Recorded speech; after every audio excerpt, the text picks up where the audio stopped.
பேரரசர் பெரும்படுக முத்தரையருடைய 1350வது பிறந்த நாளை கொண்டாடி முடித்திருக்கிறோம். நம்ம பேரரசருடைய வயதை சொன்னோம்னு சொன்னா இந்த சமூகத்தினுடைய 1000 கால வரலாறு உலகறிய செஞ்சிடலாம். வயசை சொன்ன உடனே வரலாறு தெரிஞ்சு அப்படி பல்லாயிரக்கணக்கான ஆண்டுகள் வரலாறை கொண்ட இந்த சமூகம் மக்கள் தொகை அடிப்படையில் பார்த்தோம்னு சொன்னா 1,25,00,000 பேர் தமிழ்நாடு முழுக்க வாழ்கிறோம். அதுல 80,000-90 லட்சம் பேர் வாக்களிக்க தகுதியுடையவராக இருக்கும். இப்படி இன்னும் கூட இந்த பெரும்பான்மை சமூகத்திற்கான உரிய அங்கீகாரத்தை அரசியலை திராவிட கட்சிகள் தொடர்ச்சியா மறுத்து வருவதனுடைய விளைவா நாங்களும் பெரும்பான்மையான சமூகம் என்பதை நிரூபிக்க வேண்டிய கட்டாயத்துக்கு இந்த முத்தரையர் சமூகம் தள்ளப்பட்டிருக்கிறது. அதனாலதான் அந்த மாநாட்டை ஏற்பாடு செய்திருக்கிறோம். இந்த மாநாட்டிலே 5 லட்சம் பேர் கலந்து கொள்ள இருக்கிறோம்.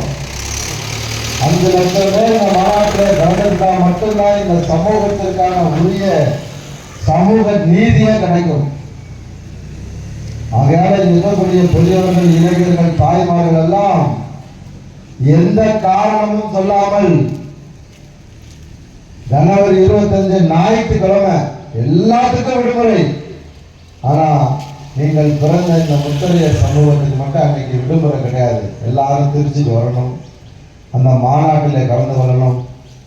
உங்களுடைய ஓங்கி உரத்த குரலாய், சாமானிய முத்தரையருடைய குரலாய் நம்ம தம்பிங்க ஒரு 50 பேர் பேசுவான் மேடையில்.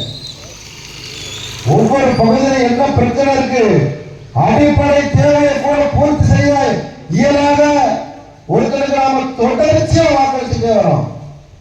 அது உள்ளாட்சி பிரதிநிதியா இருக்கலாம், சட்டமன்றமா இருக்கலாம், பாராளுமன்றமா இருக்கலாம். இதெல்லாம் பேசிருக்கோம். நம்ம மக்களுக்கு இழைக்கப்படுகிற அநீதி, அவலம் எல்லாத்தையும் பேசுற இடம் தான் ஜனவரி 25.